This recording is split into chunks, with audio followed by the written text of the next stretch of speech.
Welcome to Business Talk Sister Rock. I'm Becca, and today's podcast episode title is How to Have a Trade Show Booth. And this episode is something I was talking about recently with somebody again because I had a friend who was going to go to a trade show, and all of a sudden I realized, wow, I actually know a lot about trade shows, and I should do an episode on this because there's probably other people that haven't been to them before or know what to expect, especially if it's your first time small business. Knowing what to do can be really vital to making sure that you're prepared. And so I just wanted to get all this information into one episode, maybe two, but hopefully just one. So the first thing I would recommend doing is find out what this registration system looks like for the trade show you're looking to go to. So whether that's like a home and garden or an international builder show, like there's tons of different trade shows out there, and understanding like the target market of who's going to be there and why you would want to get in front of them is really important. So once you have that figured out, I would look at what that registration schedule looks like, because a lot of these trade shows, you have to register pretty far in advance for certain things. Now, some of them is like you can register up to like 2 days before the conference or whatever. But the big thing is if you can get into any free promotional material that's coming out to the guests beforehand, like get into the print material that they're dropping off at conference attendees' hotels, anything like that, that's really important. So plan ahead. Usually I recommend almost planning like a year in advance and contacting the person that's putting on the trade show to find out what promotional material they have. A lot of times they'll be like, yeah, it costs this much to do these things. And you don't necessarily always need to pay for extra promotion. Just know what the free things are and how you can get into those things, like whether it's an email blast or whatever, because a lot of times they'll have information that they want to send out to start hyping people up for the conference. And if you can get into any of those emails because you're giving away something really cool or because something that you're offering is really valuable, that's good.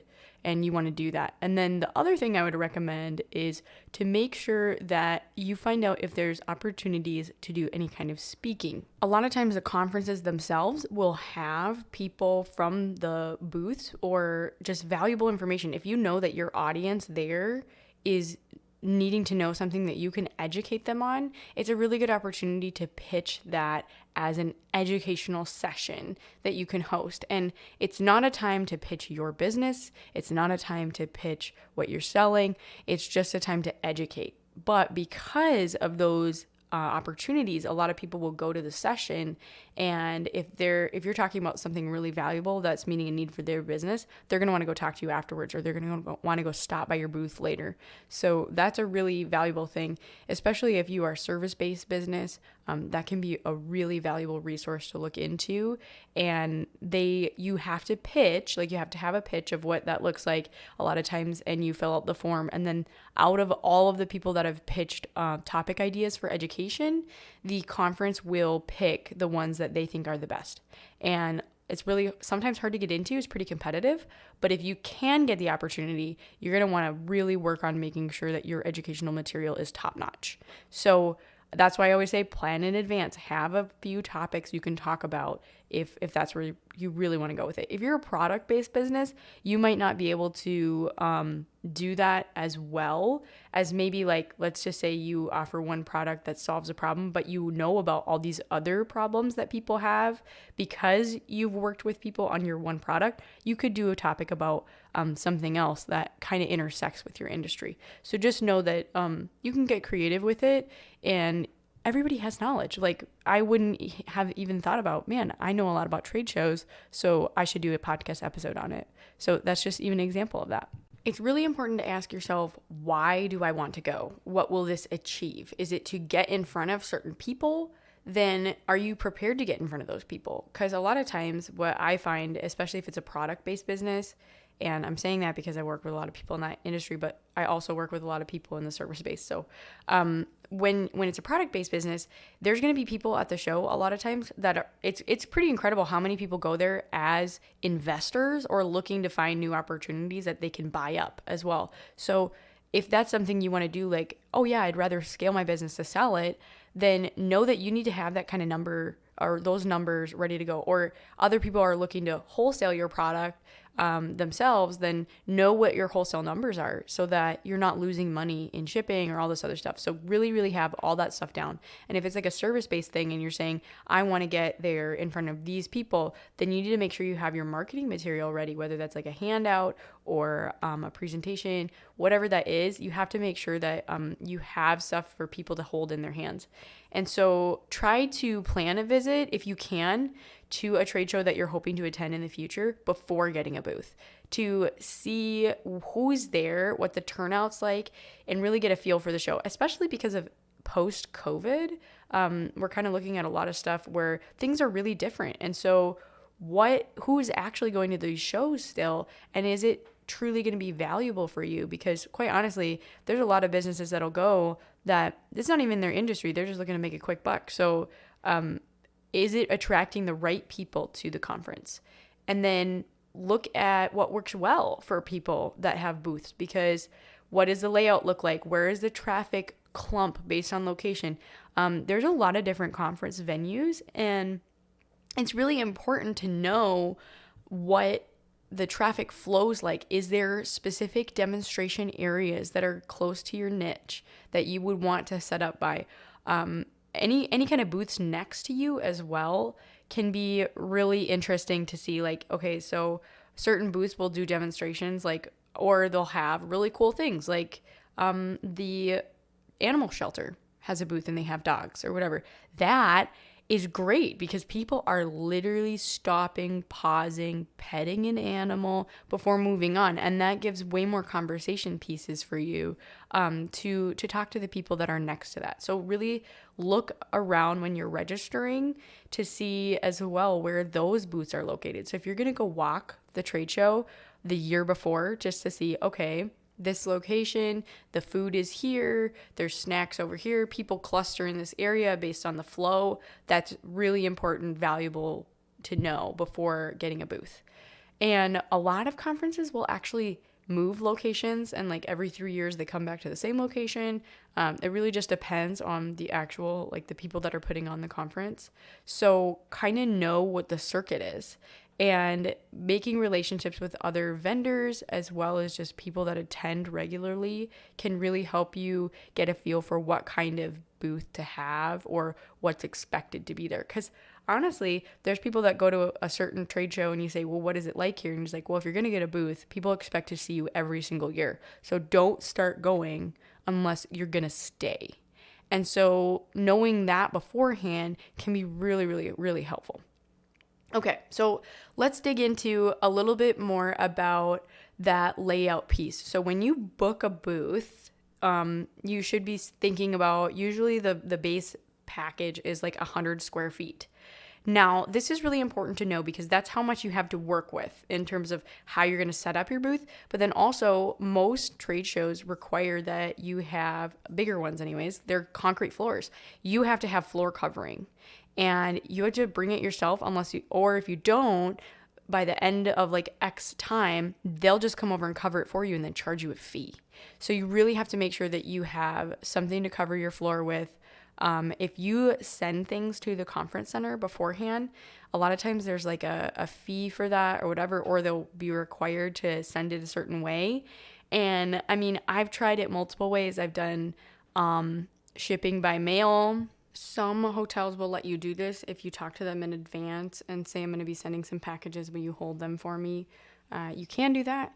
I've also done where you ship by freight, and this one is a little bit tricky at first if you've never shipped by freight before.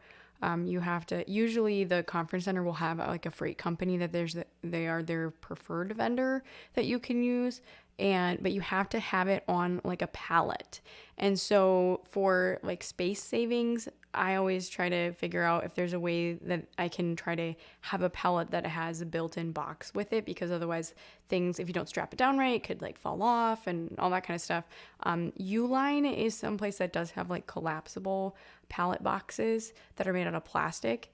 And the pallet aspect is just important because there's a lot of these forklifts that will basically put your pallet of stuff in a warehouse before the conference. And then once that conference is scheduled to be at the trade show, they pull out all of those storage shipping containers and then start unloading and dropping off people's pallets at their trade show location. So that's really complicated, but it's important to know because especially if it's someplace that you're flying into and you can't, it makes more cost-effective sense to do freight shipping and have all of your conference stuff in one pallet box. It might be better to do because the biggest thing is covering your floor with that 100 square foot space. And if you're going to have chairs or tables, it is more cost-effective to purchase those things and have them ready to go than to rent from the trade show. And this is a really big thing to know if you're a small business, because if it's your first time, there could be a ton of stuff that it seems like a good idea. Yeah, I want this. But the reality is when you actually start doing the price checking, honestly, I've seen just renting one chair from a conference center can cost twice as much as just running down to Target in an Uber and purchasing a chair. It's seriously that expensive. And I even know people that they just buy a brand new TV every time they come to a show. And when they're done, they give the TV away because it's cheaper than renting a TV from the conference or shipping it to the location through your flight or whatever. So really think about that. If you can travel by car to your location, try to do that because you can get all of your stuff in your vehicle. Then you don't have to worry about a plane. You don't have to worry about getting it in a pallet or mailing, all that kind of stuff. It saves a lot. So I would really think through what that looks like. And then if you are taking a vehicle, you really have to plan out what that looks like to make sure that you have parking for that vehicle. Because I've done it both ways and thought, man, if we could just do a vehicle or rent one when we get there, it's going to be a lot easier than trying to Uber everywhere. But then you get stuck with a vehicle that you have to park in a parking lot that a lot of these convention centers will charge you, and not even just the convention centers, but like the vicinity, even in like a great example of this is New Orleans. They charge around $20 to $50 a day for you to have your car parked there. And you have to keep going back and paying that again and again just to keep your car there while you're at the conference. So those are all costs that add up really quickly in the background as you're trying to prep for a trade show. Some of these trade show booths, even alone, depending on the trade show, I've seen them cost $4,000 just for the 100 square feet. So really be prepared to cut costs any way you can. Because otherwise, if you're going to do it consistently in the future, it could really end up being something that you're doling out tens of thousands of dollars for. And as a small business, you can't compete with bigger companies in that area unless you're very savvy about it.